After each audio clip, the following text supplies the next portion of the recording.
All right.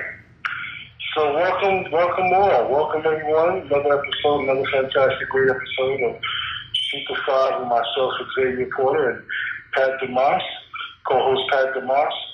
And we have a pretty good show lined up today. It's going to be real fun to get to know these guys on a different level because I don't think a lot of people out there know them, but they are going to know these guys real soon. Today we're privileged to have Hector and Adam Lopez on the phone, Hector Lopez Jr. and his younger brother Adam Lopez, who are getting ready to fight on August 10th at the Red Rock Hotel and Casino in Las Vegas. Roy Jones Boxing Promotions card. And both of their fights are going to be shown live on BN Sports. So we encourage everyone to tune in. Make sure either you got to buy tickets to go to the fight or you're going to sit in front of the TV each spot. Because both of these guys are going to light up the night, light up the ring, and light up their opponents. So first off, I want to welcome you guys. Thanks for calling in. How y'all feeling? Feeling great. What's up, man? We doing real good. How are you? I'm all right, man. It's been I guess I haven't seen y'all in about a week or so. Yeah, it's been about a week and a half or so. Okay, how's the weather? Still hot? Shit, yeah, it's hot out here, man. That's good. That's cooled off a little? Okay. So how's the training been going? It's going good, man. We got about a week and a half left to the fight, so we're cutting it down a little bit. Got one more sparring session, and we're ready to go. Yeah, training. Yeah. I had my last sparring session today. I started yesterday and today. Like you said, that's it. I did well those days. Finished up on a good note. Had a good southpaw in front of me today. I'm ready to go. Okay, now Adam, that was your shoe talker, right? That was Hector. Hector got southpaw. Oh, that was Hector. Okay. Yeah. So he just mentioned he was training up Buddy McGirt. Told you to cut back, I guess from the sparring with the southpaw. You finished with, your training, your sparring, everything. So now you got these fights coming up. How excited are you guys to be fighting not only in the Roy Jones Boxing Promotions card, but also be fighting on the BN Sports? I'm really excited. I've always wanted to fight in Vegas since I was a little boy and fight on TV. And instead of that Roy Jones Promotions card, I've always looked up to Roy Jones. So I'm just makes me really excited, focused, sharp, ready to put on a great show for everyone tuning in. And your brother? I'm ready to go, man. Another fight, another step closer to what I'm working towards. It's really exciting, man.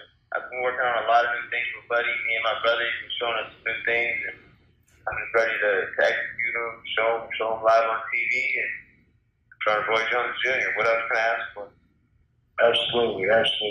Roy is one of the best fighters ever, in my opinion. One of my all-time favorite fighters, number one on the list. If anybody ever asks me my top five, I'll tell them Roy Jones is number one first and foremost, because I feel like, he changed the game of boxing. Like, there's fighters, and then there's trendsetters. He was definitely one of the trendsetters. Yeah, he's made everyone change up their game a little bit. Absolutely. So you guys are training right now in California in the hot big heat. You're putting in a lot of work. Now you get ready to go out in Vegas. More heat. It's going to be even hotter, Yeah, what's Buddy been working on with y'all? I mean, you don't have to share everything because you never know who's listening. Your opponent might be listening. But what's Buddy been working on with y'all? Just how to keep more mental pressure on our guys. Mess up their timing and distance with a little more head movement and rhythm with our feet, head movement, and just executing sharp jabs, good counters, and keeping our distance, not giving up our distance, always keeping it correct. And he's been having us on our toes a little more. He's like jump around a little bit, get some rhythm, and do a little more dance in there. Because before you would have us go straight towards our opponents. He's like, you guys got the ability to box. Let's use every tool you guys got. So I want you guys to get up on your toes, dance around them, and then let your hands go when you're not expecting. And it's been working a lot, sparring, and I'm excited to try it out in this fight. Is that something new that's been added to your already great skills? Is that something like, wow, this is something we could use also? Well, that's what we both had coming into boxing, like off the bat. Like when we first started boxing, when we got in the ring for the first time, we just started jumping on our toes and we were floating around, and then it kind of like slowed down. Like, you know, the pros, they want you to sit down more, throw a little more power punches. And our buddies, like, forget that. Let's just do what we do and do what you guys are best at. Float around on them, dance on them a little bit. And it's been bringing out more rhythm in our punches and our combinations, the way we move in the ring. It's like a lot more rhythm to it and it feels more natural now, you know? Keeps our opponent guessing, doesn't let them catch our timing, doesn't let them get their timing correct, and then gives us more openings to attack when they try to reach. Okay. So, yeah, Sean, well, how about y'all share a little bit of y'all start with boxing? Like, you know, you get into it.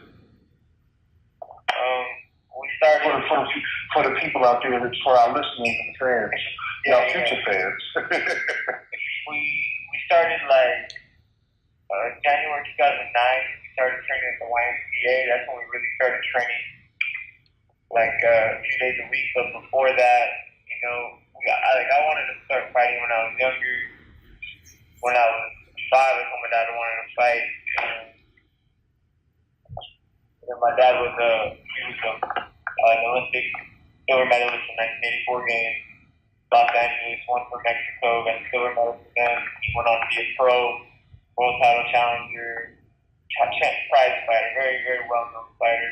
Unfortunately, he was never like as good as he could have been because things outside the ring, but great fighter, great guy. So we wanted to start training with him. Never really got the opportunity to, but like when I was like 12 years old, I started training with his good friend. Like me and my brother would go with him like once a week, Saturday morning. His name was Pete Cunningham. They used to call him Sugar, but he was a 7-time world champion kickboxer. He went like 50-1, I believe, and he was boxing my dad a lot. They were great friends. And we go every like Saturday when I was like 11, 12, we were doing that. And then we started training at the YMCA. In 2009, I was 14. My little younger brother was 12. And so that was like 3 days a week, and then running with them on Saturday morning. So that's when we kind of started getting more into it. Then about 2012, we switched trainers to one of my dad's old friends. His name was Eddie Levine, and he stepped up our game, trained every day with him, sparring more, got us more of like a pro style. He trained a lot of pro fighters. And then in about 2017, last year, we started training with Buddy McGirt. We turned pro in 2016 with Eddie and our manager and everything. Unfortunately, Eddie was unable to continue on this journey with us. God bless him. I hope he's doing really well. And but since last year we trained with Buddy, who's upped our game even more, and we just continue on this journey, working really hard, making a name for ourselves in the pro rank, and yeah, that's about it, man. Just a lot more to come. Okay. They've been moving out pretty quick, and it seems like a lot of fights are being thrown at y'all. I know some may have been thrown at y'all last minute, and I know you guys are getting like at least 4 weeks time to train for your opponents and things like that. And but you guys are really, you have a great start with your career. You're doing very well. I'm proud of y'all. I'm happy for y'all. I know your mother's happy. How's she feeling about your careers? She's really supportive, man. Whatever we work towards, she's always right behind us, and she's happy with how far we've come right now. I mean, it's a struggle, the private life. You don't get paid much, you don't see much until years in. So she's just holding it down on the other side, just making sure we're good and keep working towards our goals. Yeah, and on the note that we don't give us much time to get ready.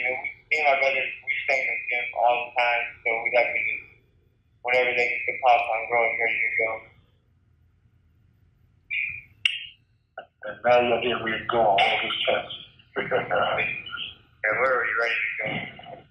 Okay. I definitely hear it. I can definitely see it. The time I spoke with you guys out there, watching you guys train and seeing, just seeing your day-to-day activity and just kind of, getting prepared for your upcoming fights. I can see that, the intensity, the mental focus, and discipline is definitely there, and how both of you guys are not only supportive to each other, but truly understand the nature of what you're doing and how invested you are, not only in your own personal careers, but in each other's lives, and want to be successful. I just want to applaud both of y'all on that.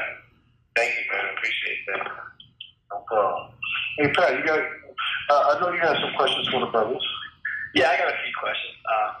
So I'm not really, like the biggest boxing follower. I more MMA side, but I do enjoy the sport certainly. And I was just curious. I was doing some work with these guys about some of your interviews when they went down with you, and I think of Adam. I heard talk about how often he fight. How often are you guys fighting right now?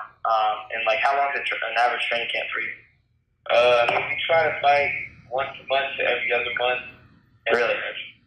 Yeah. I mean, if it works out, every other month would be perfect. Keep it busy, stay sharp. We take 2 weeks off and we're right back in the gym. But lately it's been every other month to every 2 months. It's kind of here and there, you get fights and then people pull out and then you kind of just stuck. You got to look for a new fight, and that's just the way it is right now, early phases of the business. But a training camp can be at least 4 weeks right now because, we're always in the gym, training, maintaining our weight, maintaining our shape, staying in shape, staying sharp.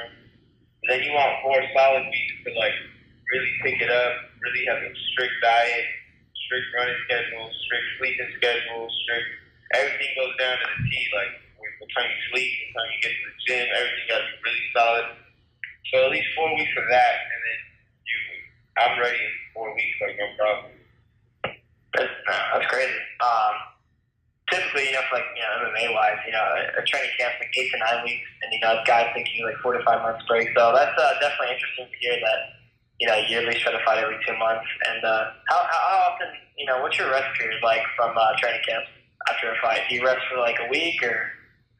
I'll rest for just a few days, and then I'll come back in the gym and I'll just break a sweat. I'll shadow box, maybe jump some ropes, do a little sit ups or something, just to keep my body loose. Once you're really sore for a week at least. You wanna get your blood moving, get your muscles pumping, and kind of loosens you up a little. And it just makes you focus on you. Because after a fight, you see your mistakes, you want to get right back to the gym the next day and start working on them. But you got to give yourself some time to rest, and then I'll get back to the gym twice a week, shadow box, do a little something, and then do the other days you rest and just relax. Okay. And was that Adam or was that Hector talking? This is Adam. Okay. And Hector, is that the same for you? You're trying to do, follow the same scheme, fight every month or two? Oh, yeah. Most definitely. I think every other month is cool. That's pretty much what we've been doing. My last fight was in May 27th. Both fights. Yeah, no, it was May 12th to 17th. Yeah, and then I had fought before that, April 28th. So those two were kind of right back to back. But then so it's been a couple months since then. So every other month is pretty cool. And then after the fight, same thing, maybe take a couple of days off. Depending how I feel, after my fight on April 28th, I had to get right back in the gym because I had a fight 3 weeks later again. And so I just got right back into the gym. I don't even think I took a day off. But after this fight, I'll probably take a couple of days off depending how I feel. I know I'm going to be out there in Vegas probably to the weekend after I fight on Friday. I'll stay out there for the whole weekend because I've never been to Vegas. I'm trying to enjoy that too. Yeah. I'm just trying to have a good time out there. My girl's coming, my whole family's coming. Yeah. Hey, man, Hector got plans, eh? Yeah, I know. Yeah, he's saying it right there. He's saying it right there. With the schedule of fighters, you never know when you can go take a vacation and when you're gonna have to go out and do other things. So it's okay, I'm gonna be wrapping my fight. I'm gonna be in Vegas already. Might as well. I don't stay in the whole weekend too, so I don't know why. We stay in the whole. Make a little trip out of it after that. Celebrate our victories, and see what happens. Probably next week, just like Xavier back in the gym after a couple of days. start out slow again, not too much hard workouts, you know. But definitely just like to stay in shape, stay feeling good. Don't like to get out of focus. Make sure our mentality is always focusing on our goals, you know. Yeah, yeah. And is there ever any worries that you may someday, you guys are really younger now, but a few years down the road that you may feel overtrained or kind of like, sometimes fighters lose that spark to get that motivation because they went so hard. Do you guys try to find that right balance, or is your mindset right now just go as hard as you can, as long as you can, I learned the hard way. This is Adam. I learned when I lost to Stephen Fulton. I overtrained for the fight. I worked a little too hard. I worked my body too hard. And I was going into the fight, I was dead. I was tired in within 2 rounds. It was an 8-round fight, so I just pushed it out. It was a real close call. I lost a split decision to this kid. And I learned after that, you got to really listen to your body. You start feeling tired, your knees start hurting too much from running, you got to take a few days off, just rest, just don't do nothing. So it's definitely something you gotta be in tune with your body, training too much. That's why after the fight I've become a great player.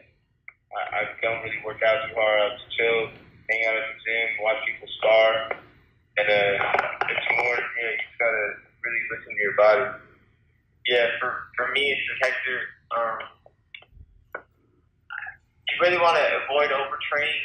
I've been finding a good rhythm of just a steady pace of training. When I train, I try not to overexert myself. Just find a good steady rhythm. Try not to rush anything. When you rush to get in shape, rush all your miles you want to run, this and that. You say okay, I'm gonna just get in the camp. Okay, I'm gonna start running 5 miles every day. A lot of people would do that, and that kills their body because your body. You haven't been running 5 miles a day, so you want to start slow. Okay, this week I'm going to run 2 miles a day, or this week I'm going to do, this many pull-ups a day, and then next week I'm going to pump it up to this many pull-ups. It's just a steady incline in training, so you do it the right way, and your body's not overworked. You don't get too sore that way. You kind of just good steady incline. And I think that works the best. And then once you peak out, you want to make sure you peak out right before the fight. You're at your peak, you're in great shape, ready to go mentally, physically, and just ready to perform. Yes, sir. I'd say that's kind of a blessing in disguise to kind of get that overtraining fatigue feeling early on in your career rather than later on down where it may affect you a lot more. Yeah, for sure. I mean, that loss, it hurt, but it also helped a little bit. People who saw it on TV really thought I won the fight, but it's still a loss on my record, and I know I would have won the fight if I didn't overtrain. I would have easily beaten this kid, but it happened. I got to learn from it. Keep moving. Do you think a loss is harder to accept when it is so close like that? And do you have a lot of people telling you you probably won that fight even when you were overtrained? Then let's say you get a KO loss in the 4th round where you decisively lose. Yeah, exactly. It did hurt a lot more than that because I was in the ring, knowing what I wanted to do, but my body just wouldn't react right. It was just frustrated, Coming home, because it was out of town. When I come home, everyone's telling me I won the fight, and nobody really knows the story behind that. I was completely overtrained. I wasn't 100%, and if they, I'm not here to make excuses. Whatever happened. But if I was 100%, I would for sure had that win. And with the win here next week, where do you guys want to go from here? Let's say you get a dominant victory, however fashion it pans out on. What's your next step? Just fight again in a month or 2 with whoever's thrown at you, or are you trying to have someone specific in mind?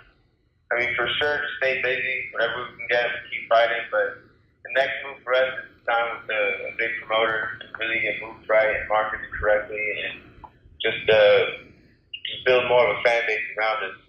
Someone to help promote. We got a manager who takes care of everything, but we need a promoter to really help push us to that superstar level so people can understand who we are and where we come from. Yeah, absolutely.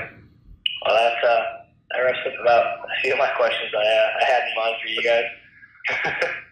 Now, those were good questions to ask because it gets people to understand exactly who both Adam and Hector are, and some of the things that they experience in the sport, as well as where they want to take their career. So those are some good questions. Definitely some great answers. My question, just to ask you a few questions before we let you go, because I know y'all are training. Now you have the Mexican culture in you. You're Mexican American. You have the blood in you.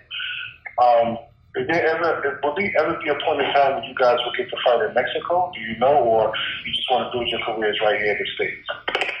We definitely would love to fight in Mexico. Because that's our motherland. Our first fight was actually in Mexico, but I would want to go back to like Mexico City or Aguascalientes is a really cool place. My dad fought there one time for the title, and I definitely want to fight out there one day. I don't know when and I don't have really. I just know one time in my career I want to fight down there.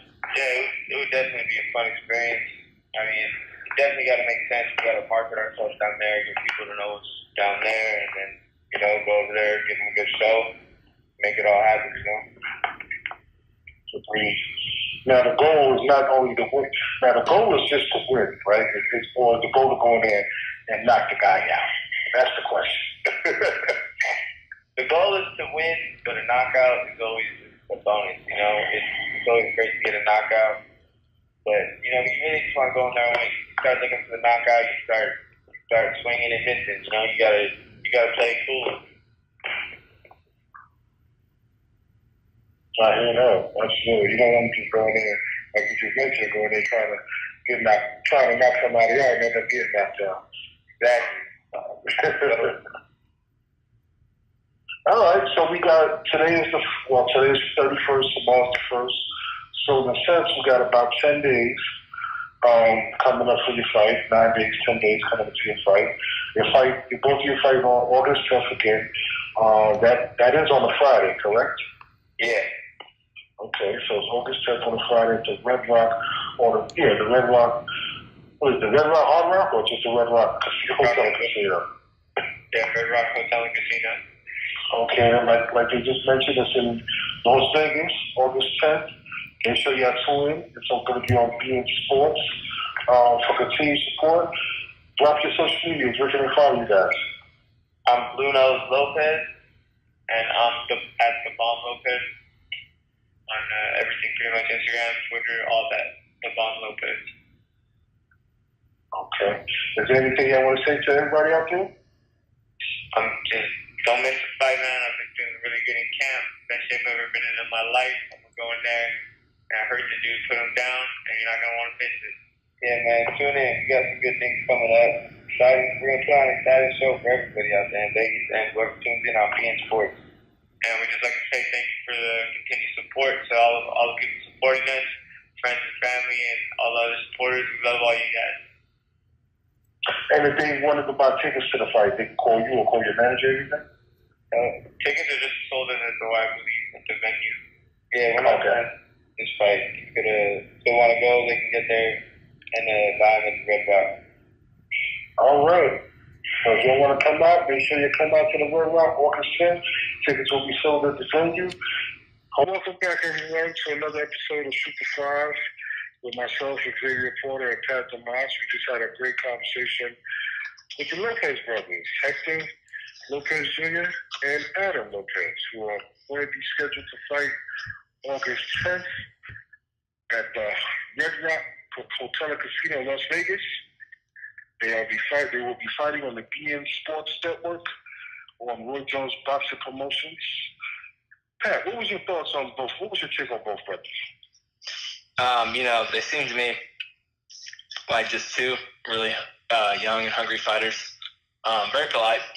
And, you don't see a lot like that these days. To me, a lot of fighters, they feel like they have to, have this, arrogance about them and run their mouth. Obviously it's not what they're like, but to get their name out there, that's what a lot of fighters feel like they have to do. And those two had none of that, you know what I mean? Very down to earth. You can tell they're very family-oriented. And it was kind of refreshing, personally, to kind of hear up-and-coming fighters talk like that, you know what I mean? There's just not a lot of people like that anymore. So, And I like the Person, word that they you seem just good. used. Yeah, I like the word that you just used. You said refreshing, because I had a refreshing experience this past weekend. Watching a few boxing events.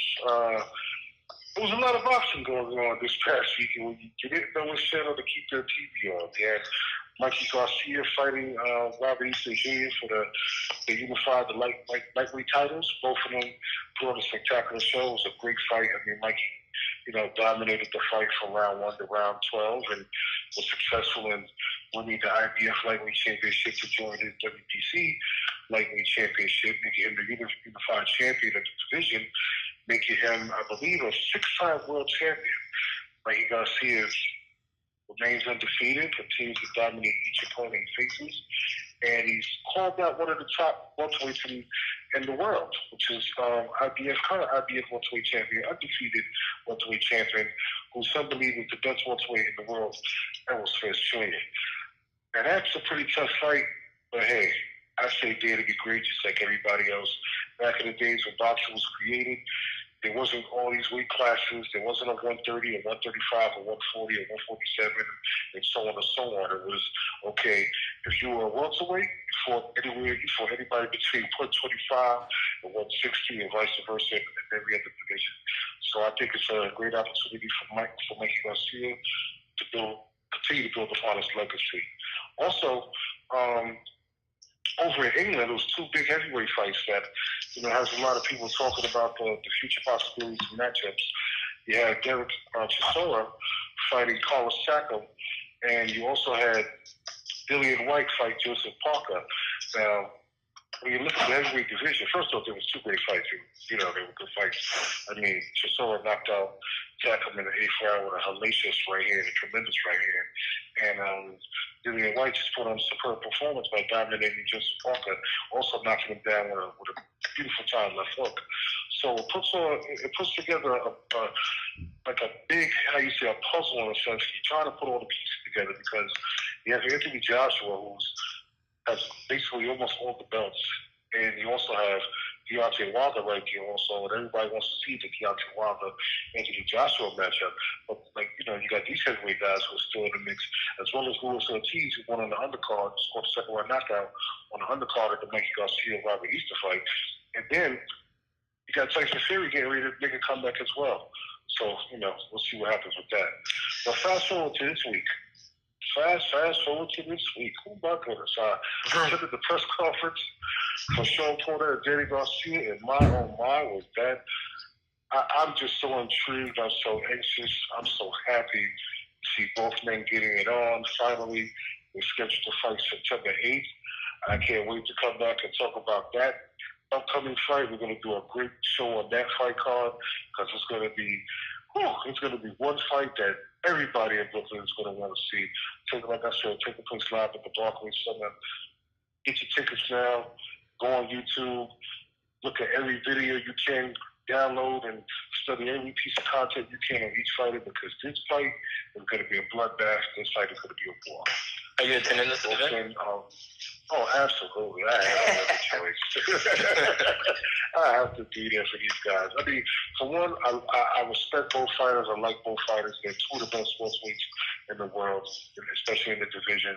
And they both bring the action to the fight. They both can fight either going backwards or going forward. But these 2 guys, Danny Garcia being from Philly, Sean Porter being from Cleveland, they always pack the house at Barclays Center when they fight. So this is going to be a great fight for boxing and a great fight for Brooklyn. And just a great fight and all.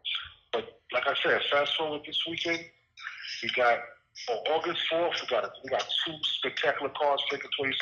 One in Atlantic City, main events. Sergey Kovalev, WBO light heavyweight champion, 3-time world champion, back in the ring. Also, Dimitri Bivol, WBA light heavyweight champion. So in a sense, this is like a measuring fight for both men. I mean, you got Kovalev, who's like the old lion, still running with the young lions, and Bivol up and coming, champion as well, looking to take over the pride, take over the reins of the light heavyweight division. But he got some big shoes to fill. Now, they both have 2 tough opponents in front of them. Kovalev is fighting Eldia Alvarez, undefeated. Tough guy, really, really tough guy. And Bivol is fighting Isaac Chalimba, who's another tough guy who was trained by Roy Jones Jr. So that's definitely going to be a good fight. But also, what I like on that card, my guy, Frank Galarza, BK Rocky. I'm happy to see him back in the ring. Happy to see him fighting. You know, he from his first loss and his second loss, his first loss was from Jarrett Hurd, second loss to E.J. Smith, 2 world champions, 2 world-class fighters. And one thing about Frank, this is a guy that picked up boxing. No amateur training, just know how to fight, got in the gym, won the Golden Gloves, and look where he's at with his career. Continue to learn on the job. And he's such a great guy, gives back to the community. So I'm definitely happy to see him fight. You know, definitely happy to see him in the ring. And I believe the card is going to be shown on HBO, so I'm hoping that everybody tunes in and catches that as well. Now, in Long Island, don't even jump over PFL 5, because we're going to get to PFL 5. Oh, I can't wait.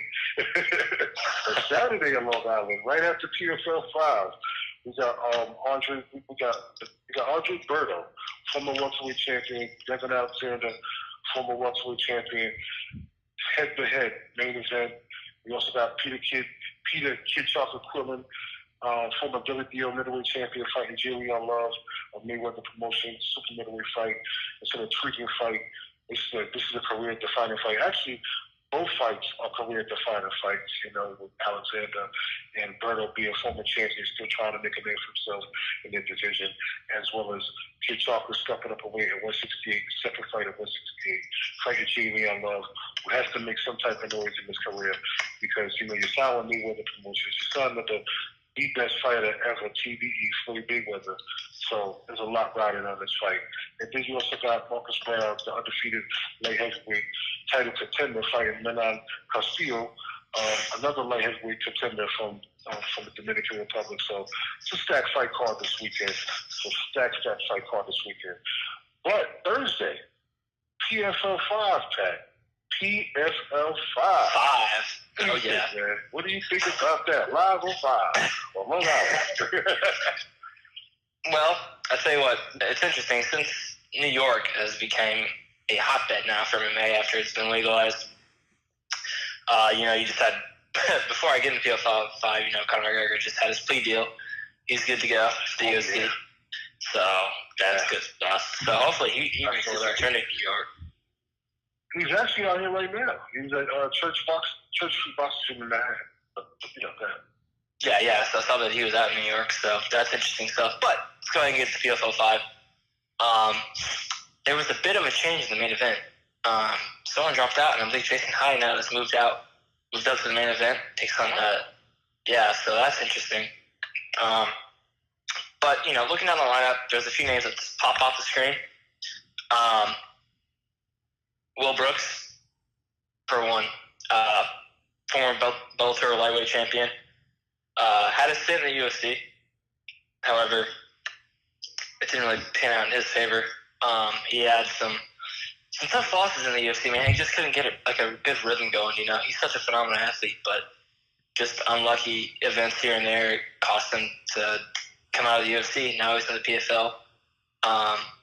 And I'm excited to see Will Brooks because, you know, I think with the change of scenery, such as the PFL, you have these guys that kind of, you know, restart their career. And Will Brooks, I believe, he only had one loss throughout his entire career when he stormed through Bellator. Has some solid wins, and he's got great striking, great wrestling. So it should be interesting. He takes on Robert Whaley, I believe. Correct me if I'm wrong, but I think that's the fight. Now, are you familiar with Will Brooks? Not too familiar. Not Is too he familiar. from Chicago? Is he from Chicago? He's from Illinois, yeah, so probably around there. Yes.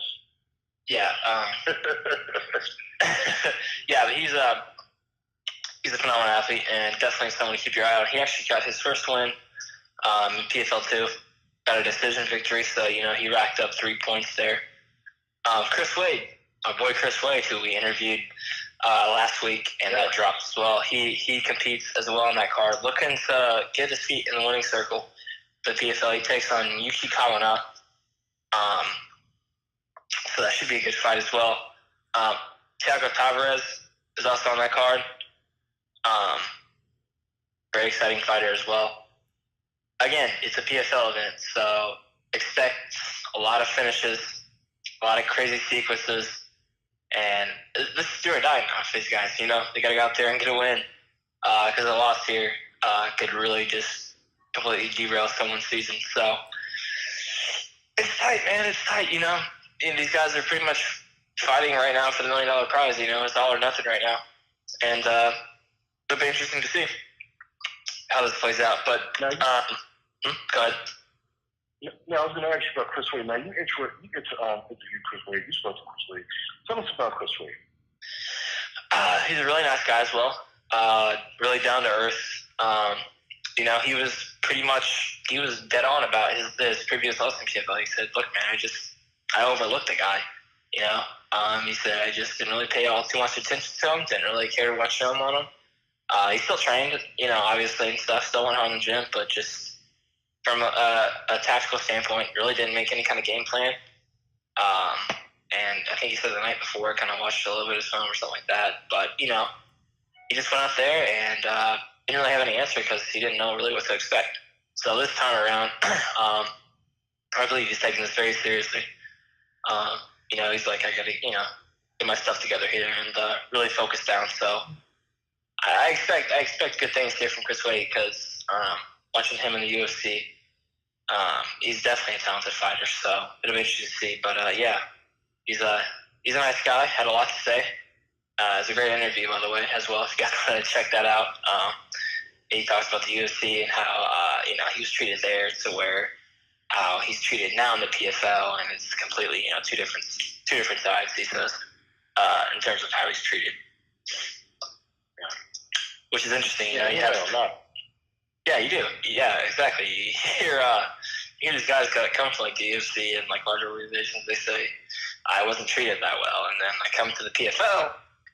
I'm getting paid. I'm getting treated well, and there's $1 million cash prize at the end. Like, who doesn't want that? You know what I mean? And you get to be on live TV. Like, not much more you can ask for as a pro MMA fighter. Also, one last fighter to keep an eye out for is Rashid Magomedov. These Russians, they are lethal. They are lethal. And if they're from Dagestan, you better watch out. I believe, I can't remember if he trains with Khabib Nurmagomedov or not, but I believe he does. He also had a stint in the UFC as well. He's actually coming off a win over Bobby Green. But decided to part ways with the UFC as well. I'm not quite sure on the reasons, but he did have quite a stint in UFC. I believe it was like a 6-fight stint in UFC, and he only lost one of those. So that says anything about how this guy competes. I should tell you something. He's definitely going to be a threat in this lightweight championship here because, I mean, he's so complete as a fighter, and his grappling is insane. So we shall see. But overall, it's going to be another great card, I believe. Probably a lot of finishes. Like I said, those 3 guys I just highlighted, keep an eye out for because they're definitely a threat to do something in this tournament. Go ahead with what you were saying. Yeah, I was thinking about, you know, like you just mentioned earlier, you know, a few seconds ago, the incentives to come out and really, you know, go after the kill, go after the knockout, or go after the point in a sense. You know, Sugar Ray, Fuso, Faso, I hope I pronounced his name correctly because I don't want him kicking me the next time he sees me. You know, he expressed, like, you know, how much they really, you know, let the fighters know, like, listen, you guys got to come out and really put on a show because at the end of the day, you could win all your fights, but you may not have enough points to advance. Because if a guy is scoring a knockout or a submission and they're doing it continuously and consistently, just because you won this fight, you get 3 points for that, then you get 3 points for that. But the other guys knocking people out left and right and choking people out left and right, you go get 6 points, or the other guy got 11 or 12. if you're not making it to the next round, regardless if you have a winning streak, So I just find that system so phenomenal, so very, so very different and trendsetting, and it sets them apart from a lot of others. Now, October's coming after this, and what is your take on the playoffs and guys fighting two different opponents on the same night? Well, okay. First of all, it's interesting because I've seen this happen before, and Bellator kind of does this a little bit with tournament styles, right? You have to have a solid game plan for each fight, because if you go out and fight, you're probably going to get jacked up in the first fight, and then you're going to be screwed for the second fight. You take any kind of punishment, really, it's going to affect you for that second fight. Now, I saw Phil Davis do this wonderfully, who's a former Bellator light heavyweight champion. He goes out, gets a knockout in the first round, then gets a submission in the first round. So I think for these guys, they really have to pace themselves in training right now. You cannot overload. If I were them, I would kind of approach this as like, you're a professional athlete in a team sport. How they train during the season. It has to be light and consistent, because if they go too heavy and they get messed up before their first fight, they're already in a big hole, you know what I mean? It's just MMA is not that kind of sport you can just do like that, but there's going to be a little bit of luck in it, I think, where you get hit, how you get hit, what kind of damage you take, how much cardio you use up. I don't know. It's interesting. What would you do in that situation? Like if you were a fighter, would you? I don't know. Would you like just rush out the gate, try to go quick finish, or would you just pace yourself? I really, what you just mentioned, what you just said about Phil Davis, that kind of really stuck out to me, because, like you said, he caught the knockout in the first round and he caught a submission in the next. And you gotta have, that's the reason why I asked you a question, because now these certain fighters have been looking great. Yeah, okay, I won this fight, I won that fight. But now that you're fighting two different opponents the same night, now certain fighters are gonna get exposed on how good they may really not be. You have to, like you said, you have to pace yourself. You can't come out and exhaust all this energy in the first fight, and then you come out in the next fight flat. Let's say you go fight a guy and you get choked out 5 seconds, or you get choked out in 10 seconds. You still got a little energy to fight for the second fight, for the second one. But let's say you come out and you gotta go, guts to the wall, and let's say balls to the wall, and now you're exhausted, and now you got to come out the second fight. You have no energy, you're drained. Now you're susceptible to getting knocked out or choked out even quicker. So, as a team sport, I'm thinking, how do the fighters now? How do they train? Because you're comfortable previously training against or focus on, okay, I'm gonna strategize to fight this one guy. Now, when you fight in the playoffs, you got to put two different types of strategies against two different guys. And you don't even know who you're fighting. Exactly. It's just like a hat. It's like you're just picking a name out of a hat, and you're throwing another one out there too. It's like, okay, you got to fight that guy.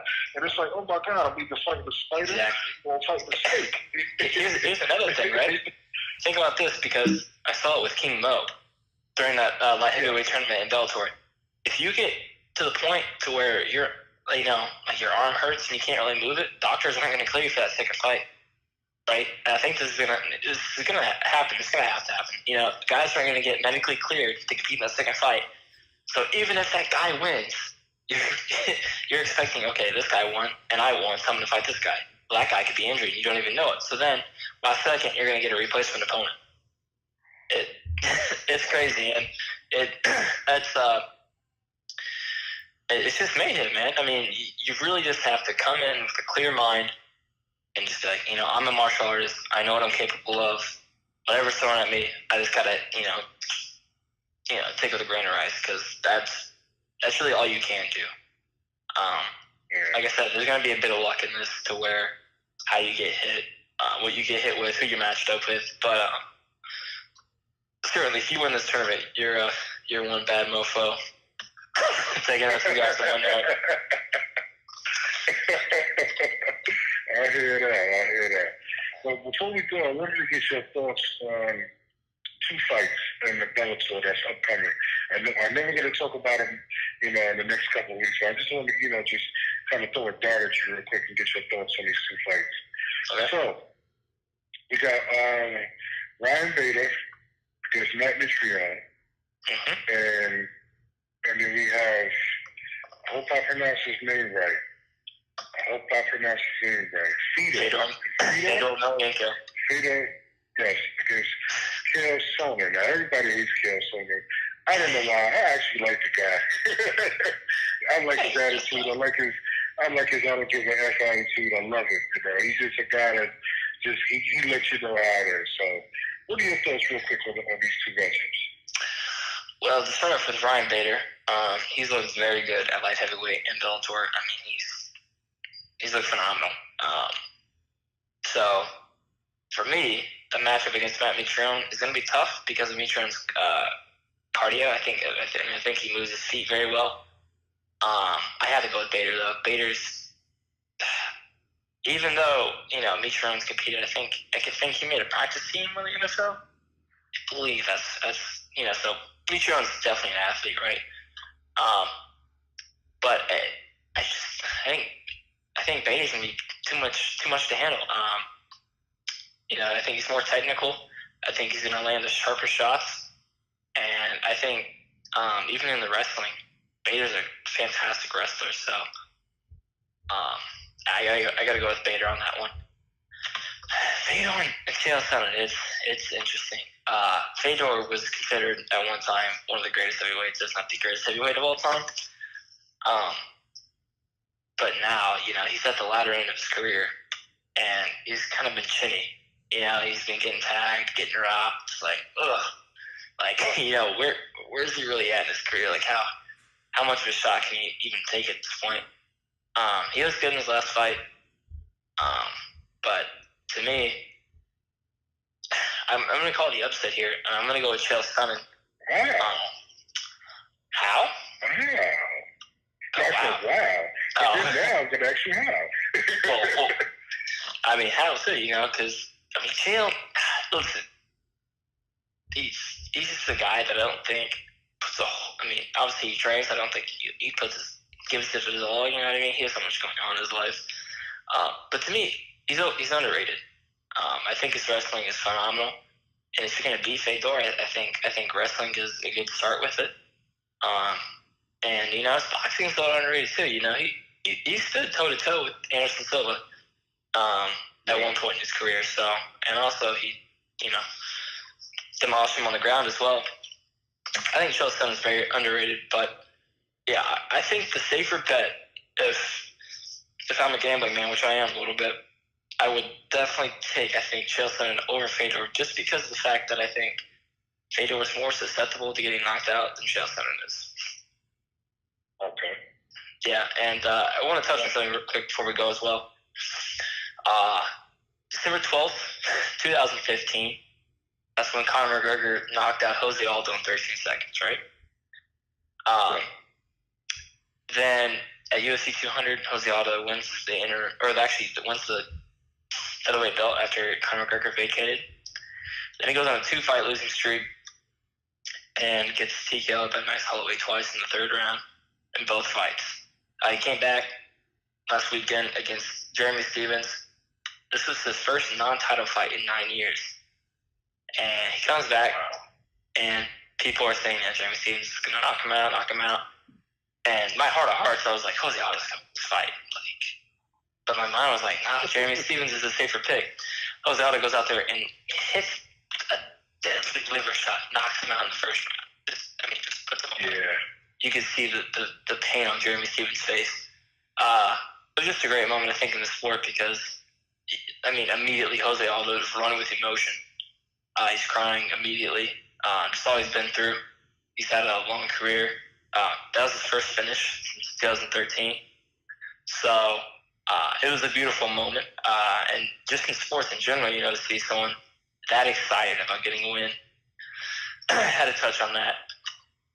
Also, in the main event, Dustin Poirier ends the trilogy with, or not trilogy, but ends the feud with Eddie Alvarez, TKOing him in the second round.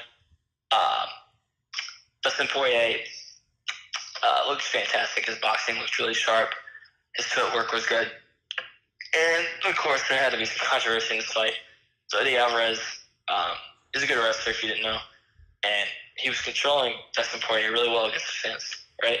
He had top position on him against the fence. And he throws a 12-6 elbow, which is illegal in MMA. That's like throwing it straight down instead of coming over the top with it. He throws it straight down on Poirier's shoulder. It's an illegal strike. So the ref resets the two fighters. So now it's back on the feet. And right as he resets, Poirier just unleashes the combination and TKOs Alvarez. So, of course, there was some controversy, but at the end of the day, Alvarez did throw an illegal strike. And I got to give it to Poirier. He looked fantastic.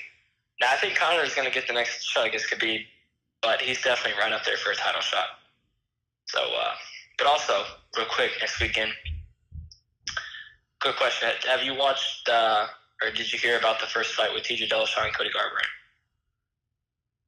I actually have not. It's okay. It's okay. So these two guys have been feuding forever. Just a lot of drama between the two. I'm not going to get into it all, but basically TJ Dillashaw knocked him out in the second round, and these two are having their second fight. So that's going to be a fantastic fight. That's the main event of UFC 227. In the co-main event, you had heard his name, Demetrius Johnson. You've heard his name, right? Yeah, I know Demetrius Johnson. Okay. I was gonna say, come on, now you gotta know my I know him. He's a bantamweight champion, right? Flyweight, but close enough. Close enough. I was close. Yeah, I was close. 10 pounds off. Demetrius, he's defending his title against Henry Cejudo, who he TKO'd a little over 2 years ago now, I believe, in dominating fashion. It's a good rematch, but in my opinion, on a good night for Demetrius, just even an okay night, no one's going to dethrone him at flyweight. But I hope he's one of the longest reigning champions in UFC history, right? He is the longest reigning champion in UFC history. Yeah, he claimed that in his last fight against Ray Borg. The guy is so technically sound that nobody at flyweight, I think, can match him right now. He's got great jiu-jitsu, great wrestling, great striking, great clinch work. I mean, you make a fighter. If you want to build a fighter with all these techniques, you make Demetrius Johnson. I mean, he's the best in the world. I mean, he's defended his title time and time again, and I don't care what weight class it is. It's tough as hell to defend it. I think 11 times now or 12, whatever. It's an insane number how many times he's defended it.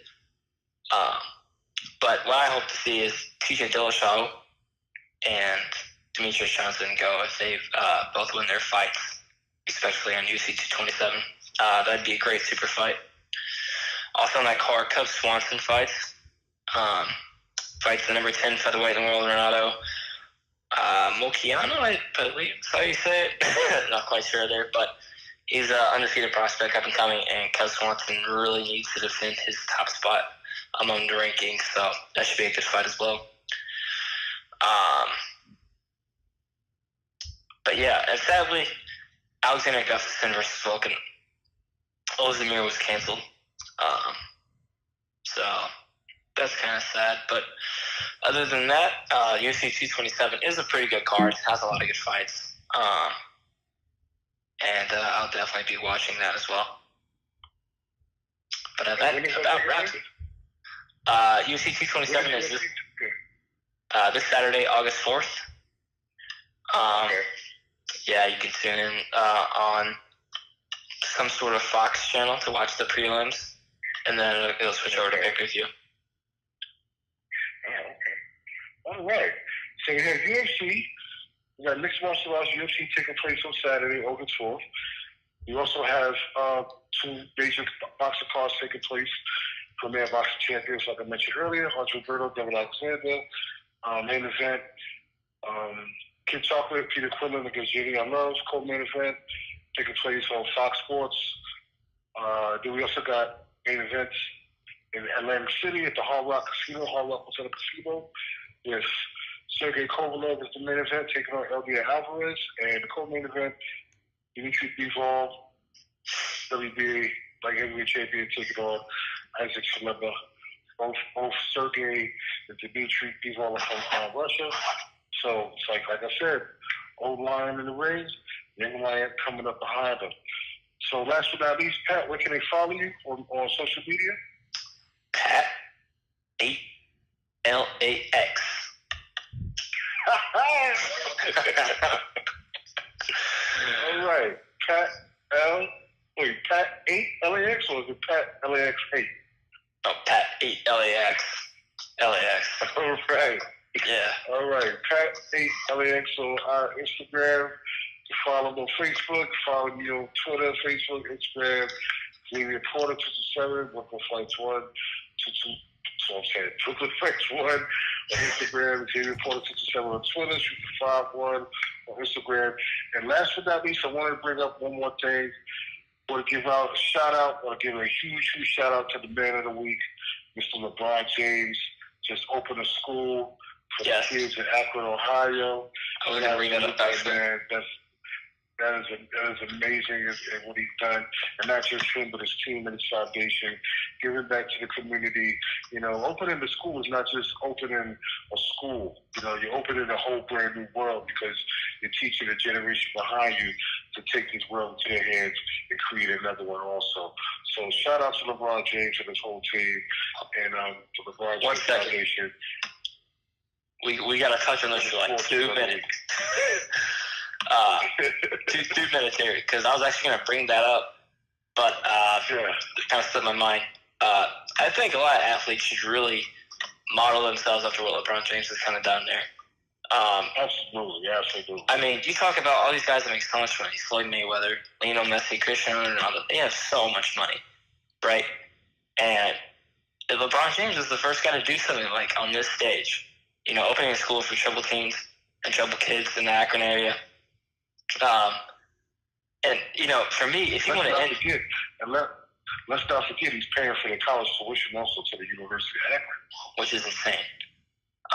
For me, if you want to end crime in an area, if you want to end, you know, all these negative influences in a poor area in the country, I think if you surround these kids, the youth, with positive images and give them confidence in themselves so that they can do whatever they want to do, then that's exactly what you're going to get, right? I feel like there's just so many bad influences in the world today that these kids follow that they just go down the wrong path. And, I mean, a school like this with an athlete with the power of LeBron James, and they see someone like that who gives back to the kids, you know, and has created this entire program to help these kids get on the right path. I mean, really more athletes should follow this kind of basis. And really our school systems in general should do stuff like this. You know what I mean? They should reach out to whoever they can to come together, you know, and build a positive environment rather than just like, oh, well, you know, you got to do it themselves. So, huge shout out to LeBron James. Hopefully it's the first of many types of programs that are built from athletes, but I guess only time will tell there. I like what Pat just said. So with that being said, we're going to have a special podcast coming very soon to talk on this very same subject on how not only athletes can empower and give back to the community, but how we all can come together and give back to the community. Because that's what it's all about. If we don't come together and give back to the community, we're going to continue to have crime, continue to have racism, continue to have poverty, continue to have so many negative issues take place in our community that we're not going to have a community left. So continue support. Make sure you listen out. Shoot the Fire Podcast. Myself, I'm out. Pat DeMoss, he out. We're going to see y'all soon. Be back for the fight.